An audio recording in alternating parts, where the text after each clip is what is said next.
They may sound nuts, but so do the Wright brothers. Now, here's Flieger and Briggs. Welcome into an all-new episode of It's Just Sports here on the 12-Ounce Sports Network. Check out all the greatness holding it together over at 12-Ounce Sports, at 12OZ Sports on Twitter and 12OunceSportsNetwork.com. And, of course, you can follow more of this nonsense, all you can handle, at Asylum Football on Twitter, AsylumFantasyFootball.com, and if you want to be a part of the show, it's just sports123 at gmail.com. Rick, I said the email address without stuttering. You're welcome. Quite frankly, I'm stunned. Well, you should be. I mean, I really am. But we are practicing safe broadcasting from Studio A and Studio B. I am Briggs. That is Mr. Flieger that his golden pipes just graced you with. And welcome to It's Just Sports on 12-Ounce Sports Radio. Rick, starting to get used to not having any sports around. I mean, it's not something that I am liking, but I'm almost numb to the fact now.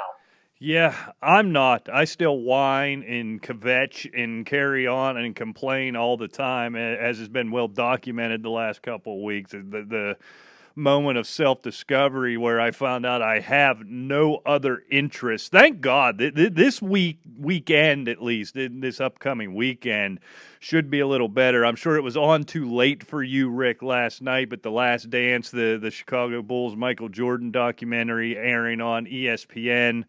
Look, you need to talk to your kids, Rick, and figure out that DVR thing or how an app works. And I'm going to require this. This is going to be required viewing for you. Episodes 1 and 2 are done. There's going to be 2 a week through 10 episodes.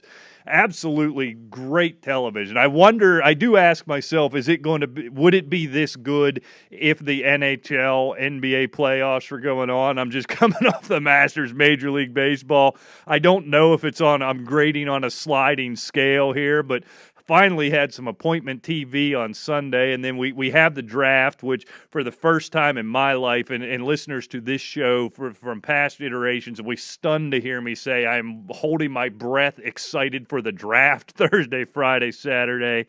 Have The Last Dance coming back Sunday. Actually have a little bit of something to look forward to this upcoming weekend. So I can only assume about midday Wednesday the Pennsylvania governor's going to ban satellite television and it's all going to go away.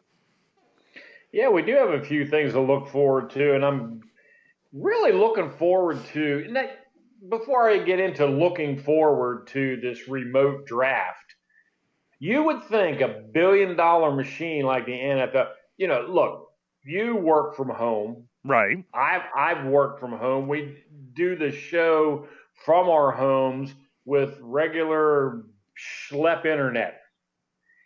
And now they try to dry run, and of course they have all kinds of connection and technical problems. How hard is it to connect a few computers up? I mean, let's be real.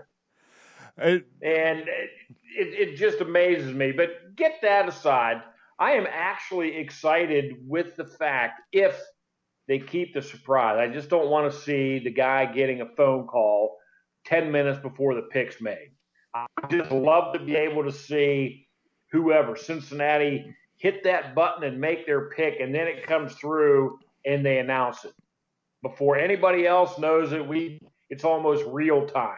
That's suspense, and that would be must-see TV, to be honest with you. Yeah, I think this almost can't fail. Number one, because we're just also hungry for anything tangible like this, right? From a sports-wise. Right. We're watching old games. We're talking about what-ifs, which I'm sure we'll do plenty of later in the show. This is something tangible, something real-time, something that eventually will mean something. Hopefully it's in September. We'll find out about that. So, number one, it's almost a can't miss. But you also add in the fact that for someone like me who doesn't particularly care for the draft generally, it's not that I don't care for the draft. I don't care for the people who analyze the draft, quite frankly, most of whom on Twitter, most of whom we used to be friendly with, and I've insulted them all so much. We're not so much to this point. But so you kind of have the built-in curiosity as it is. You have the just sort of being interesting, being remote. It's going to be something new and it's going to be something different. So if it goes well, it's going to be great. For someone like me, if it goes horribly wrong, it's going to be even better. I would love nothing more than for Cincinnati to stand up there ready to make their pick and their Skype freezes like you froze every 8 seconds 2 episodes ago, and Washington jumps in and takes Joe Burrow because he's claiming, now I don't think he'd actually hold him to it. What I'm hoping for is something like that happens and somebody misses their clock, misses their time, a la Mike Tice style, because of some technical glitch, and just throws this whole thing into chaos. It's win-win. If it goes awfully, it's awesome, and if it goes great, it's going to be great. Yeah, it's going to be very interesting, I think. And, we're going to touch on, you brought up a great point with the TV or the whole draft analysts. And, we're going to hit on that here in a little bit.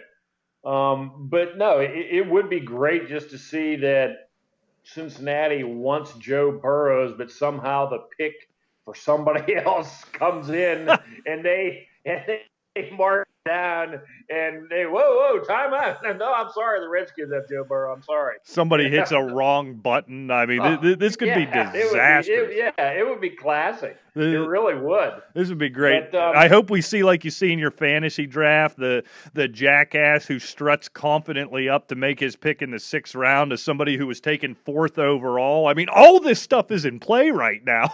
I can't wait. It probably won't happen, but God, just the chance it could happen makes this even more watchable than it already was going to be. Oh, no doubt about that. And yeah, the Last Dance, that is certainly must-see TV. There's no doubt about that. It is just fascinating, the mental. I mean, take away the physical gifts, which you can't, obviously, with Michael Jordan, but the refusal to lose at any cost. I mean, he willed teams to win. And, the thing where he walks in and there's, lines of Coke on the left and weed on the right and women in the back corners, and he turns around and leaves, as a 23, 24-year-old guy, basically then and there. Yeah, took that team on his shoulders and became the leader and the man of the Chicago Bulls. Yeah, and the thing I walked away from, first of all, the Jerry Krause thing was awesome. Just the disrespect for that man, and to have the kind of clout to just openly disrespect your boss, I like, just because that's my nature, right? But even watching this, and my daughter thankfully sat down and watched it with me yesterday, and looking at kind of that first playoff series he was in with Boston, where they leave Boston down 0-2, but he scored 49 and 63 in those 2 games. Again, you talk about, yes, he had to have the horses around him, but he didn't have to have the horses he had necessarily. That pathetic team he had in the mid-'80s when he was young, and he goes out and in losing effort scores over 100 points, 110 points in 2 games. It's just, that was kind of before my time. I came on at the peak, you know what I mean, in 89, 90, 91, when I kind of got old enough and really became a sports fan and followed it. So that was interesting to me to see that going back further a little bit before my time. And the one thing I knew as a fan, and everybody my age was a fan coming up through high school, you never saw. Nowadays, we are so used to, with social media, with the internet, and they all have their local radio show, and they all do this and they all do that. You knew nothing until right now about Michael Jordan's thoughts on anything going on in the background, anything outside of the game. That's what I'm most excited about. This guy's in my lifetime, the single greatest, most dominant athlete I've ever seen. Somebody your age, there may be guys, going back further. But for me, this is the guy, and I had no insight to who he is. Meanwhile, I know every time Tom Brady flosses his teeth, it kind of takes some of the mystique away from it. The mystique with Michael Jordan, getting to peek behind the curtain is just that's what the timing of it's perfect. Number one, but really, I think I'd have been this excited either way, getting to see this behind the curtain with what someone I considered a hero when I was in high school. Yeah, and well, you should. I mean, he was a perfect example. But you hit on another subject like today with today's social media.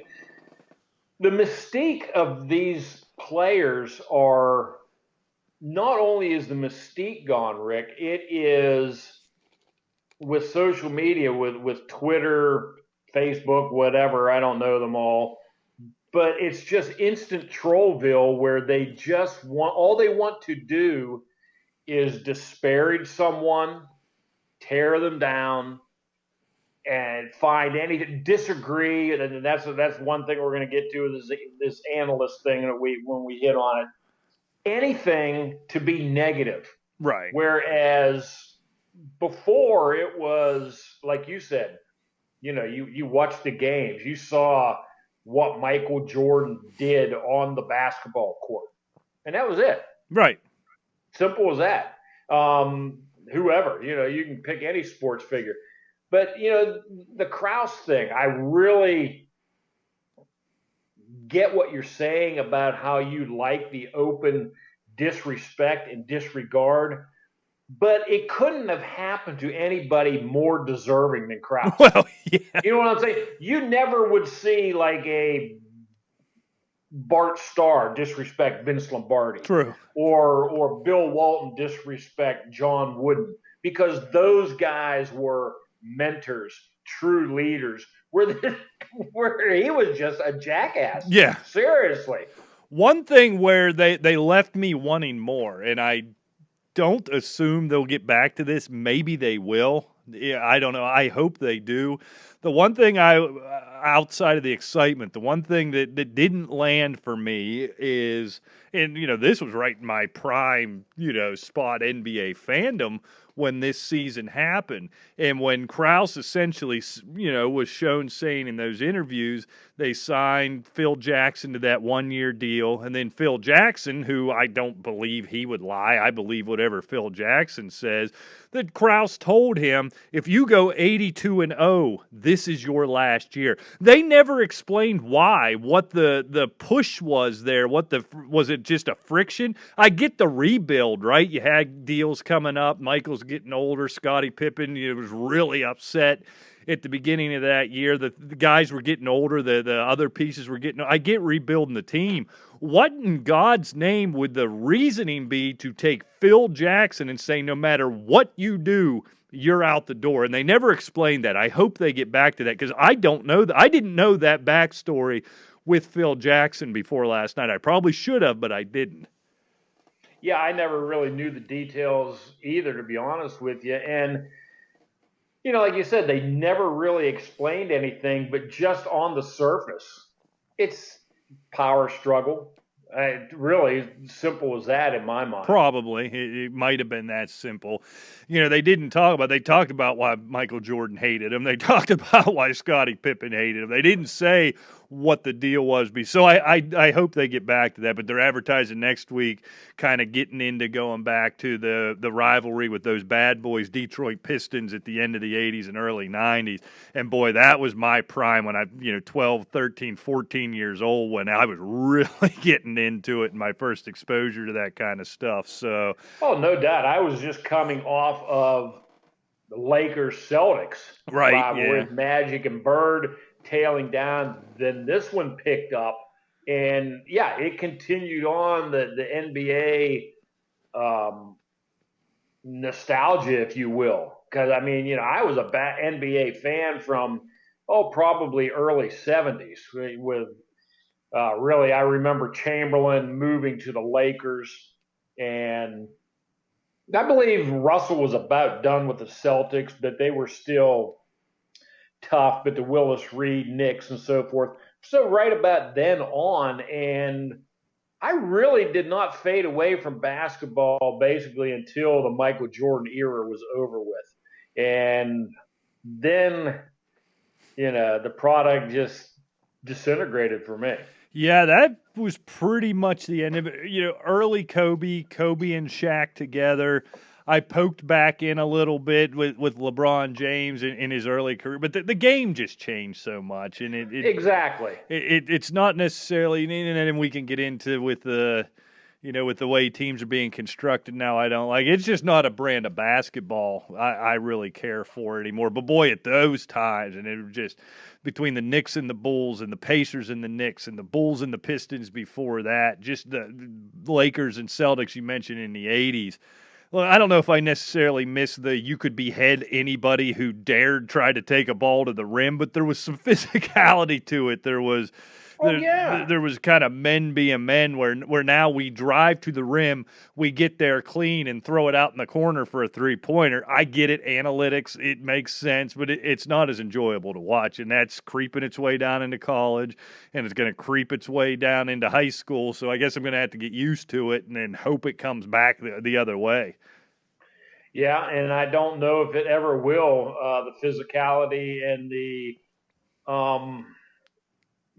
just letting them play defense. You see that in football. They're not being able to play defense. They want to brand the high octane offenses and score at any cost.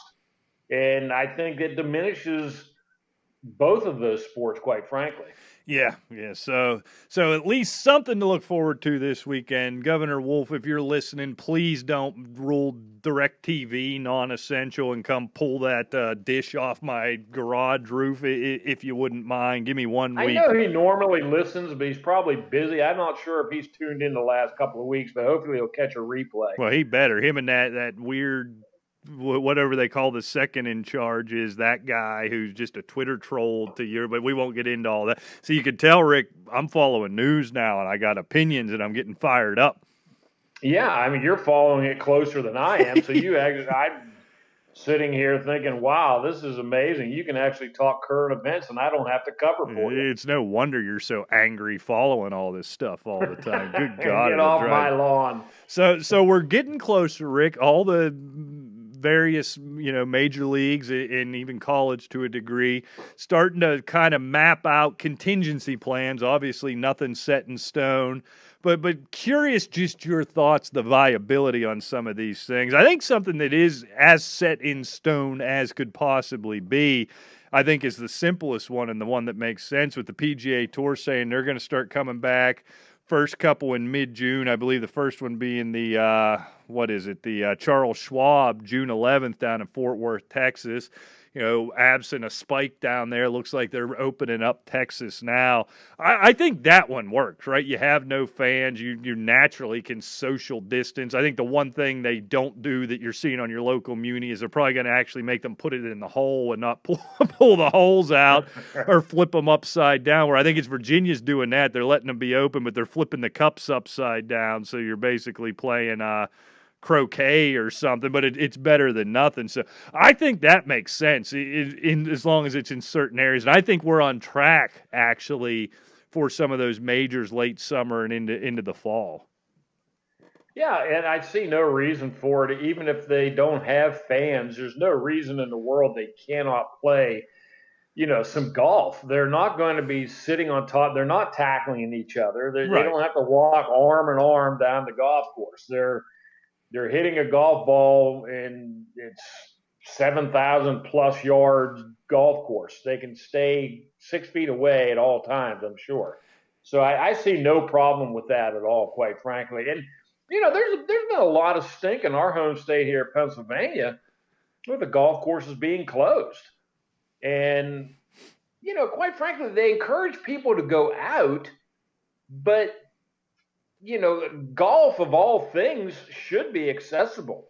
If you can stay away from somebody, golf should be one sport that you could do it at. I could understand bowling or say in a closed building, of course, balls and shoes and all this kind of stuff. You can't stay away from people. But golf is a no-brainer to me. It's exercise, it's fresh air, and you can social distance. Yeah, I mean, what any surrounding states have done. Look, what they'll tell you is they can't guarantee if you go out and play in a group, if you play in a foursome, that they'll maintain social distancing. I believe there has to be some room for some self-control, for some, common sense. Yeah, we're going to have to trust you to a degree to adhere to this. But beyond that, it seems like overkill to me, but whatever. Flip the cup over. We don't pull the pin. Everybody gets in their own cart, or you have to walk. I mean, there's so many things they can do. You play with your own clubs. You play with your own ball. There's no reason you can't maintain social distance. I really think it's just not trusting people out in that foursome to maintain it.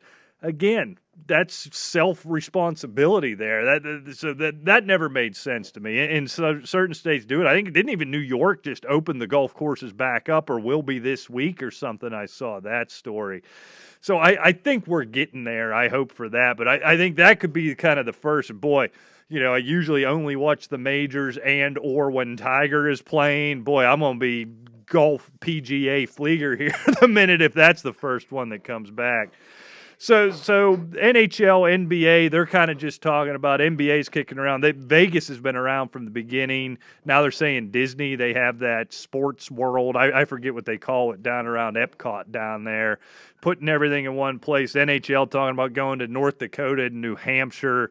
Look, I guess if they have the testing and they can ensure everybody's healthy, makes sense. My thought more on that with those two sports, even the NHL especially, with going into the playoffs. What do you think it's going to be like watching that with no crowd? Again, whether or not it's viable, it makes sense if it's viable, right? And they can keep all the players healthy. It all makes perfect sense.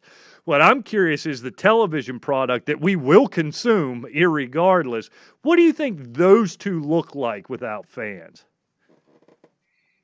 That I don't really know, Rick. I'm a strong proponent of the NBA and NHL scrapping the 2020 season altogether, or the 1920, I should say, because I just think it's going to almost make a mockery of the championship in a way. I don't know really how they're going to finish the season playing in New Hampshire and North Dakota or South Dakota, whatever it is, when you have all these teams with games to make up, because they, in order to get, Bettman has said, in order to get the playoffs started, all teams have to at least have played the same amount of games, because there's teams out there with 3 games in hand over some other teams that could make the playoffs. So I don't know what the format is or the time frame is. I'm just a little dubious about the whole thing. I don't know why they couldn't have.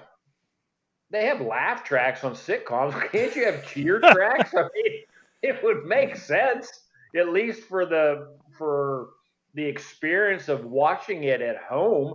I mean, my God, we watched the experiment with the WWE and these guys coming in and doing the exact choreographed entrance that they do when there's 30,000 people in the arena and there's not a soul there. and it just looks ridiculous. And so why not enhance it somehow? Because, I mean, why would you have – I mean, what are they going to do? Just play the same things on the Jumbotron like Get Loud and there's nobody there to get loud?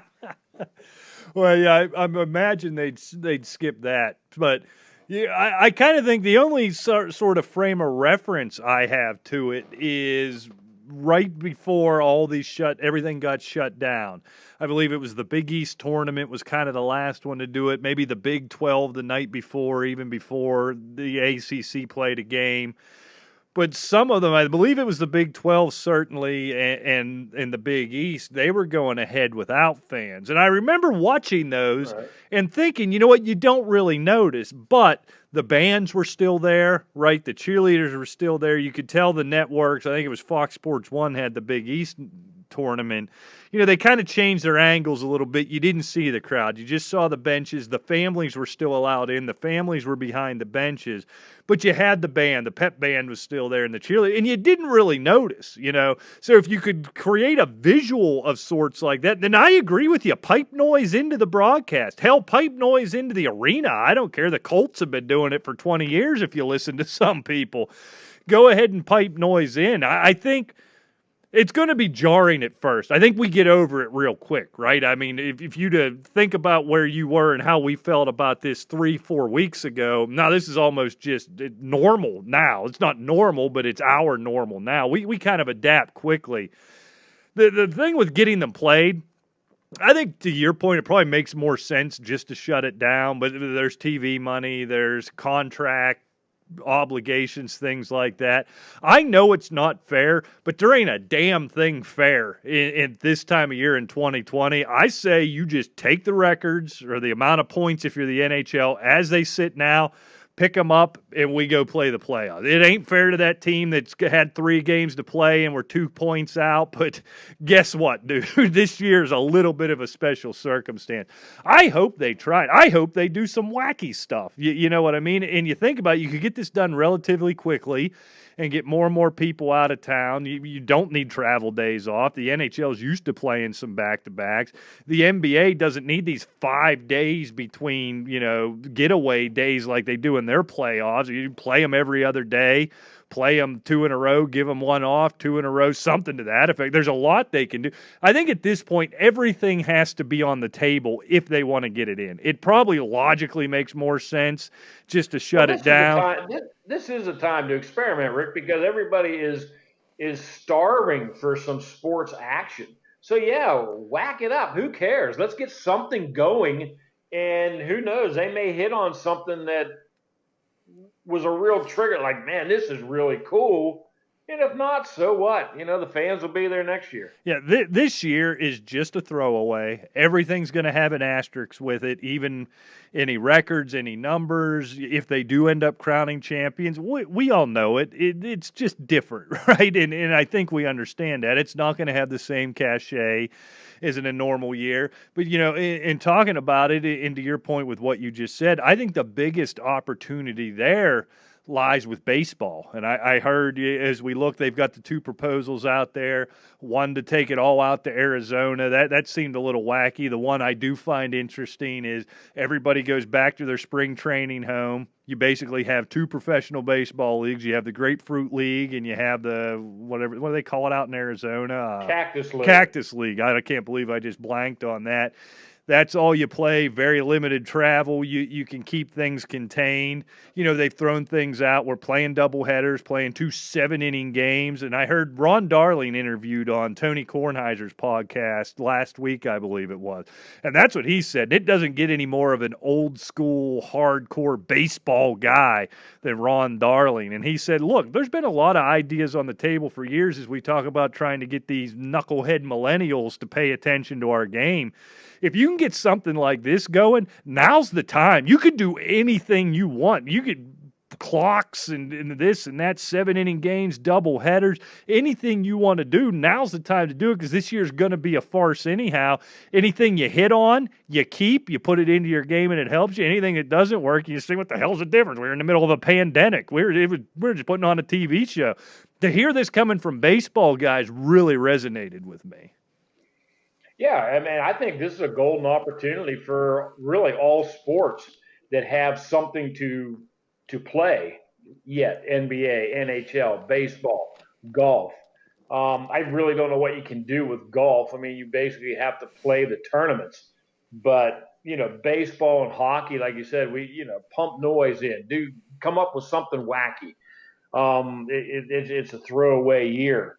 But, getting back to what I said we were going to hit on earlier, you look at, remember some of the good old days, probably back when you were, just coming of age and really getting into sports and everything. If you watched and I'm using people that I know, their names, a Stephen A. Smith or whatever, Colin Cowherd, so forth. When you heard these, and I'm using the quote unquote, analysts, they come on here and they start rambling on about and pick a player. It doesn't matter. Wayne Gretzky, we'll talk about him. And if they said that Wayne Gretzky was disgruntled with the Los Angeles Kings when he was playing with them and he was out of Los Angeles the next year, you'd walk away convinced that Wayne Gretzky was leaving LA that year. Everything they said had credence, is my point. Their opinions on people, their predictions on people. My point is, with all the information out there, all these analytics that are available through a billion sites over the 10 years that we started in fantasy football and basically said, this is just way too crowded. Nobody really pays much attention to these blowhards anymore. And I dare say the sports analyst, the age of the sports analyst is about over with because nobody agrees with them.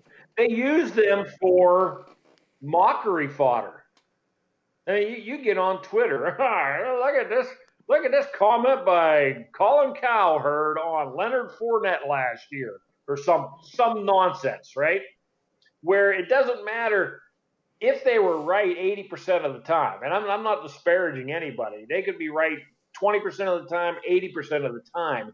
What is found is the time that they're wrong, and it trends. And it's just a mockery over all this social networking. And I find that, and we've talked about this for years, just the total disrespect of what we like to call the trolls out there. You remember when we predicted CJ Spiller was a zero, and we were crucified, but we were right. Well, yeah. But it doesn't matter. You know what I'm saying? Because I just really think that the whole age of this sports analyst, where like they have their own show and what they say is really well respected, it's really winding down. Yeah, and I think you see it because here's the only guys you trust anymore, at least the only guys I trust, are the local beat writers, and most of them make you look young at this point. So right. I think there's two distinct things going on here, right? We'll start with the vortex of suck that it just is the social media. Every marble-mouthed jackass in the world has a voice now. And as we have proven, a couple of marble-mouthed jackasses can build up 3,000 or 4,000 Twitter followers pretty easily and have a voice to the rubes and the boobs. You know what I mean? And so they're not breaking any news because they have no access to these players. They have no access to anything. All right. they have is your favorite word, your favorite phrase in the world, Rick, is hot takes. Hot takes, Taeks somehow. Right. I never did understand that one. So that's what they do. Another pet peeve for another show. So we throw out hot takes, and then we just sit around and wait for somebody who has an actual following, who is respected, to make a mistake or to say something that, the general BS Twitter consensus doesn't agree with, and then you just attack, and you attack. You have nothing to base it on, but you attack. So there's that, but that goes on in the whole world. But look, the sports industry, ESPN specifically, but all of them are they've done to this themselves as well. We talked last week about my stunning revelation, that me realizing that the actual news, what I consider the real news in this country outside of sports, is like this. Everybody has a slant. Everybody has a side. We don't report the news anymore. We give a tidbit of news and then spend 48 minutes telling you what your opinion should be on that news because this is our opinion. The sports media does this now too. And I'm not even going to the political side of it, which all these sports writers have done in recent years.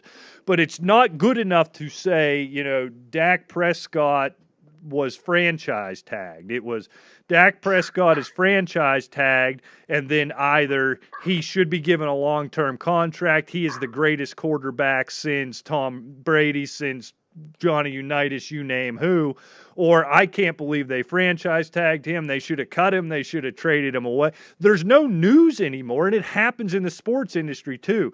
So now you have a sports industry. They're better to be first than to be right? Well, that's kind of the way news in general works now, and sports, I think, is even worse. So they're doing that to themselves, and then they kind of have this mass of hundreds of million ombudsmen. How do you say that word? Ombudsmen, the people who used to fact check. Did I say that right? Don't laugh at me. See, I can see him, and he's laughing at me. I wish you guys could see this. I don't know. Just Anyhow, let's do this. They've got hundreds of millions of fact checkers who think they're experts and know nothing, but somehow have a voice to the masses. And this industry's just cannibalized itself. And now, just like I found out with actual news, with sports news, you can't trust a damn thing you've heard.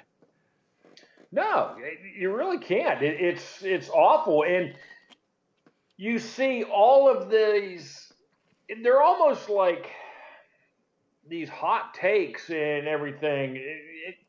One of my pet peeves is Twitter is unpopular opinion. You know, Jameis Winston is greater than Lamar Jackson or some outlandish thing. That could only be an It's not an unpopular opinion. It's just a stupid comment. Okay. Well, and it can't be an unpopular opinion when nobody gives a crap about your opinion, right? Exactly. Yes. I agree.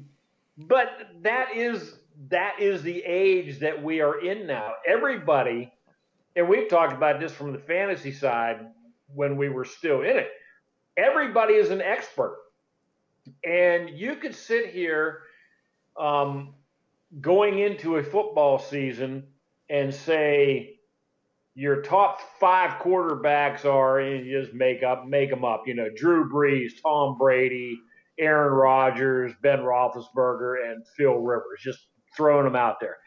And if Matt Stafford happened to finish second, you know, then you're bombarded with nice take on excluding Matt Stafford from the top 5. I could have told you he was the top 3. You know, oh, yeah, I'm sure.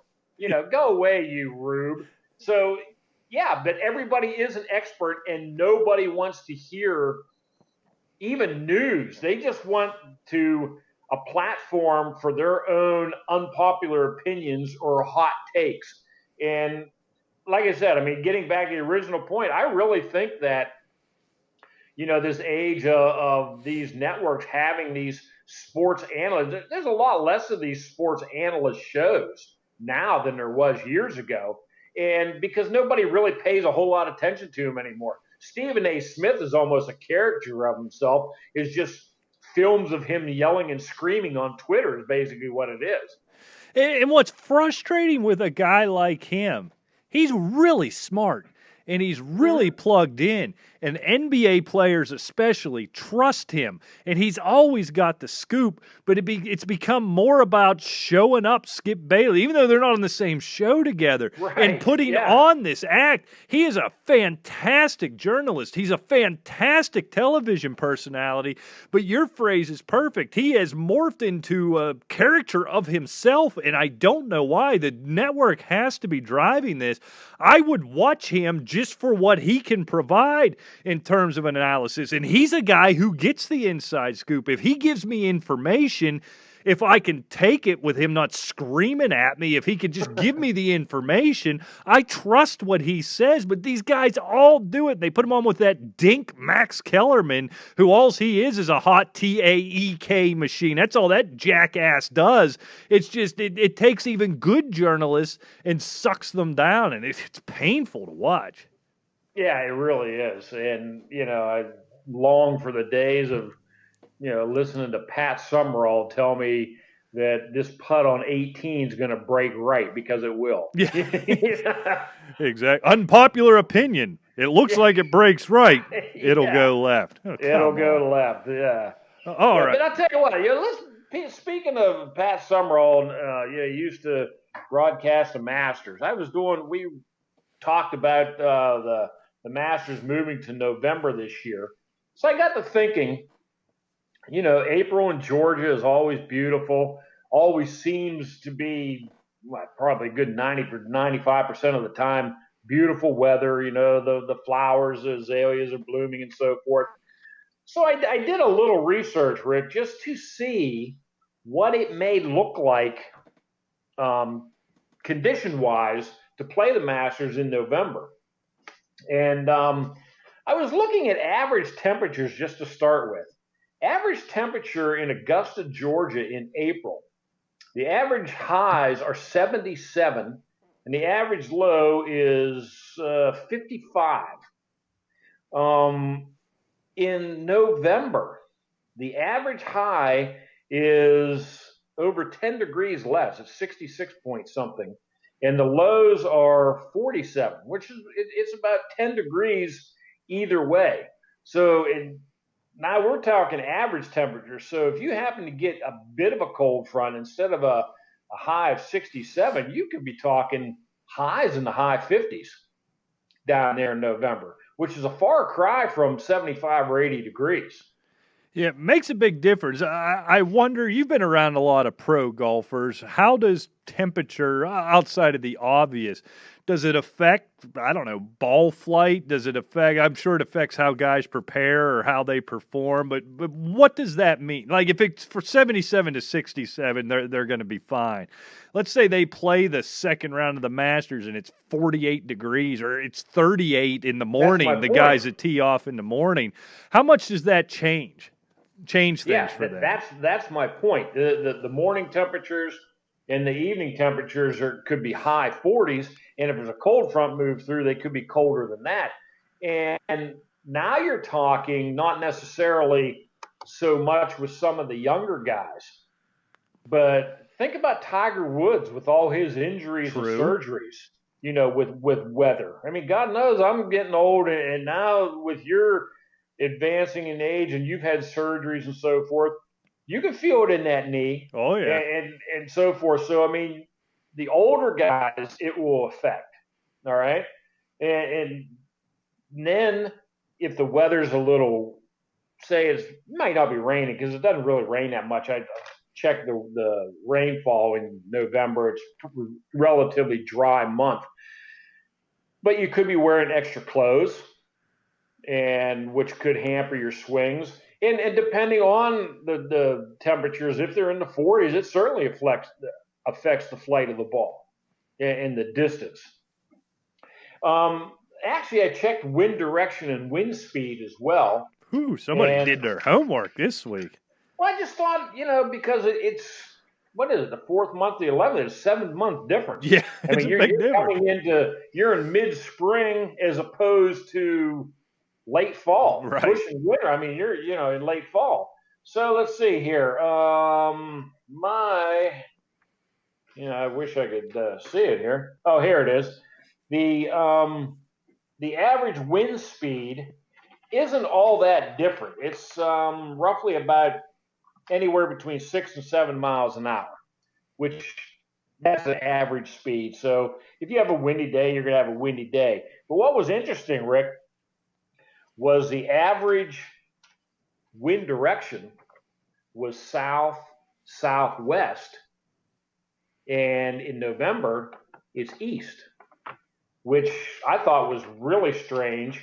And I have a map of Augusta National, and some of the holes that it really affects are the backside. And of course, you're familiar with the backside, 10, 11, 12, right. Talking Amen Corner, 11, 12, and 13.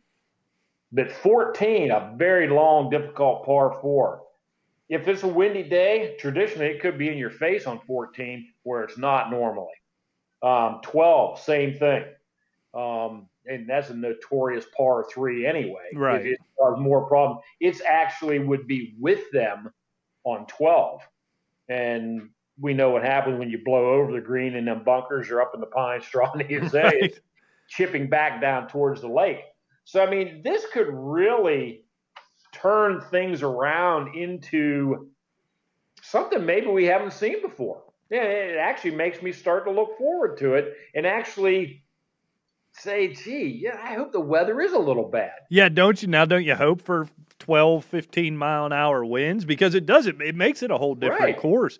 You don't know how the course is going to react to, professional conditions with different weather. You don't know how the players, where a guy like a Tiger Woods has such an advantage, it could conceivably be a completely different course here. It's probably going to be more difficult than it normally is, just for the unknowns, right? Everything's just a little bit different, and these guys are so precise with everything we can do. I was looking forward to it anyhow, but when you look at it in this context, it almost takes away the disappointment of not having the azaleas, of not having the birds chirping in the background. It adds something, all those things we romanticize about it that I was kind of upset I wasn't going to get in November. Now I say, but yeah, now the tournament's a hell of a lot more interesting. Yeah, really. And you look at like 2019 with that epic win by Tiger. Going in November, and maybe it is a little bit of a windy day and it's cooler. The advantage that the older veterans have, and you can go back for generations, your Hogans and Nicklaus and Palmers and Tom Watsons all through Tiger Woods, they know Augusta by heart. They've seen it all there. Right. They played in so many. And now, where the physicality of maybe their limitations, if the weather's colder or so forth, there's a lot of little nuances that could really happen if the weather would turn a little bit. It gets windy and maybe it's 10 degrees cooler than normal. And maybe it's windy and the golf course is hard because it's traditionally a dry month. And then all of a sudden the wind kicks up and the ball's flying farther. I mean, to me, I'm getting pretty excited about it now that I started looking into it. Yeah, that, and I think we would all just at this point love to fast forward to November. So let's just go ahead and do that. So, Rick, what do we got? We got about 15 minutes left here. I got a couple of NCAA things I want to go over. Right. The first one will be really quick, but I think you don't want to spin back to the whole Corona thing. But I think it's an important story, and it's really interesting. One kind of, we've seen stories starting to leak out already. Kind of one of the unintended, well, not unintended, none of them are intended with all of this going on. But one of the consequences we're not going to think about in the NCAA, obviously we're disappointed that the NCAA tournament was canceled. We're worried about, a delay or a cancellation of the upcoming college football season. But what this really means to the non-revenue sports, and I read a story this morning, Rick, by Barry Zerluga. I can't even say his name. I can't speak today, and you're the one who's drunk. It's really weird. I don't understand it. Barry I'm going to quit saying it. So old Barry wrote an article today where he just looked at Ohio State. Rick, for every home game Ohio State would miss, the athletic department, just the athletic department, forget all the things that surround it, the athletic department loses between $5 and $7 million for every game Ohio State football is going to miss. If they lose all of the season, that is between $45 and $60 million lost to that athletic department. We've already seen certain schools, right? Was it Cincinnati already canceled their soccer program? The football program, even way above and beyond the basketball programs, but these revenue-generating sports carry all these non-revenue generating ones. Right. If we miss the college football season, NCAA and college athletics as we know it changes dramatically. So many sports are gone, and that is really scary when you think about it. It's football and basketball, and basketball has already felt it. And now, like you said, going into football, if something happens where that season can't play, and let's not forget, if football is canceled before football's over, basketball starts. Yeah, so it's gone too. So now both revenue-producing sports are history, and I agree with you. It changes the landscape like nothing that we've seen before. Yeah, and I think, and then as you look at it, as they start to cancel these other sports outside of being terrible, right? These are great opportunities for great track athletes in high school, soccer players, softball players, on and on and on and on. Whatever, golfers, whatever it is. While it's not only bad enough you lose that, I think you lose entire athletic departments for, look, Ohio State will be fine. Penn State will be fine. Pitt will be fine in terms of the sports we would generally care about. I say that carefully in the context of this conversation, but honestly, the sports we would pay attention to. But what about Appalachian State? Appalachian State, East what Carolina. About Ball State, East Carolina, exactly. I mean, yes. They may lots go of Division I schools. They may go away if these big-time schools, these big-time Texas schools, some billionaire could step up and fund the athletic department for a couple years till they get going again. So all these smaller, you could see a real contraction of Division I athletics. And then as you look at even what it means at the bigger schools, now I'm not smart enough to understand this, but something I was thinking about is you start eliminating programs and the Title IX requirements and what's going to be allowed to keep functioning as you get rid of non-revenue sports, where the revenue sports being obviously the male-dominated one, well, not male-dominated, men's football, men's basketball, some places women's basketball, but that's about it. You know, what does it mean for Title IX and meeting those requirements as you're having to close down sport on top of sport on top of sport? Is football and basketball even going to be allowed to operate if you don't have the operating budget to maintain enough of the other programs to meet Title IX requirements? This thing could get real messy real fast if football can't happen this year. Yeah, it really can. And let's just hope that we're not talking about this come August. Right. Well, exactly. Let's hope they find a cure or something happens. Right. So but let's get on with the we wanted to hit on that and we're running out of time, but the NCAA, the transfer rule changes. Yeah, and I think that's what this is interesting. It kind of dovetails right into my concern with this. So they're going to vote in May to allow Division I athletes to transfer one time without penalty, so essentially without having to sit out for a year. They're also looking to vote for letting players, profit off their likeness, their names, their things like that. So generally, no, without thinking about it, without talking about it too much, I agree with all of that, right? There's always the conversation, these kids go there, they commit there, they're stuck there. The coach who recruited them and came into their mom's house and promised their mother he'd take care of them, he gets an offer for 78 cents more down the street and he picks up and leaves and there's nothing anybody can do about it.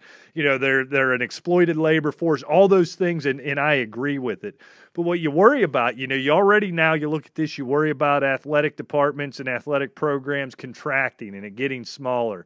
What I don't like about this are those very concerns. I don't want NCAA free agency. I don't want, Joe Smith going to St. Joseph's, we'll throw it out, kind of a mid-level program, has some ups and downs, has a breakout freshman year. What's he going to do the next year? He's going to Duke. Right. And then the next kid who does it 3 times over, he's going to Duke. And now everybody's at Duke because Duke, if you're in football, Alabama, if these kids are that good, there's only going to be certain places they're actually going to benefit off their likeness if you have that. Plus, you're all going to transfer it into one place. You're going to take the competitive balance so far out of whack, and it pretty much already is anyhow in major D1 sports. I don't know what the solution is because as it is now, it's terrible for the players. As it's going to be, could really be terrible for the viewer and for sports fans. Well, the NCAA did it to themselves, and the whole thing is, it's not necessarily, in my mind, it's not necessarily just Duke's going to benefit or Alabama, but it's going to be the Power 5 conferences, right? Certainly, at a minimum, yes. It's going to be the Power 5, without question. It's going to be the ACC, especially in basketball. It's going to be the Big Ten and the SEC in football and basketball. The Pac-12 certainly in both sports again. So, and what's the other one? The Big 12. I think I forgot that. Yeah. But I'm with you. I don't think that this free agency, basically what it is student athlete free agency, is good for anybody except for the Power 5 conferences. And I think it is a huge misservice to the whole NCAA, because what does it do to the other conferences? Number one, if you're let's stick with basketball. If you're a Butler, if you are you're Dayton, some of these kind of schools, and you have a nice class of prospects, and all of a sudden you finish, say, maybe you have a class of 3 freshmen, and you happen to finish in the top 20. Well, all of a sudden, Bob Anderson, he goes to Duke, and Jimmy Smith, he decides he wants to go to wherever, Wisconsin or Michigan State, and somebody else goes out to play for UCLA, and now there's Dayton that has nobody left. Are they getting compensated for these guys? Right. And even so, it doesn't help their team now. What, money doesn't buy them a tournament bid next year in a run at a title, which would mean further more recruits. You throw a national championship banner up in Dayton or Tulsa or one of those places, all of a sudden, I don't go in there. But they won't have any chance. There will be no chance unless they have lightning in a bottle with a class of 4 freshmen and a sophomore. Yeah, and what it is, this really is, isn't it, Rick, feel like a Sophie's Choice, though? Because as it's set up now is a mess, too. The way the kids are exploited. We'll keep it to the transfer, and we can work the likeness and the whole money aspect into it probably on another show. We're almost out of time here. But you look at already the disparity, obviously, between the Power 5 programs and the smaller ones, obviously the ones we can see, but even look at a school like Vermont, right, who's consistently good in basketball. But the problem is they kind of cannibalize themselves there. They're good, so nobody will play them in non-conference. You know what I mean? So they make a nice little run. They give somebody a scare. They win a game in the NCAA tournament. Then they kind of disappear again. They can't get any good games to get any better. It's just, it's really, really a tough situation. It really is. What I like to see is there was this kid out of Michigan. I'm blanking on his name off the top of my head. I should have written it down. But he's going to go right to the G League. You know what I mean? And Pitt's recruiting a kid, a center out of Canada. Same thing. He's deciding in the next 2 weeks between a couple college offers and going to the G League. I think this is the opportunity, right? Get rid of these dumb rules. You want to bring the XFL back? Take these kids who would otherwise be almost ready now going in as freshmen. Let them go play in the XFL. The few that could make it along with other professionals, let them make some money. Maybe that evens things up a little bit. The product's going to be just about as good, especially in basketball. And don't you think in these Power 5 conferences that there should be some sort of equality across the conference? Meaning, let's face it, if you have football players, say, pick a small school, and Appalachian State, I keep throwing them out there, and they want to transfer. Well, they're not transferring to Vanderbilt. No. They're going to Auburn, they're going to LSU, they're going to Alabama, right? But if they say, okay, Alabama, you've got your transfer, now everybody else needs one. You know what I mean? You can't have – how can one school – I don't know. Obviously they can. But to me, I just think you do a disservice not only to the small conferences, you do a disservice to the Power 5 conference, because only the top half of these conferences are going to get any transfers as well. You hit on something that could be a lot of fun. Well, I'm going to jot this down, Rick. We're going to re-explore this next week because we only got about a minute and a half left. But I like that idea. If you want to bring in a major transfer target in your Alabama, there then becomes almost an expansion draft on your roster from the remainder of the conference. How fun would that be? It'd be awful for the kids.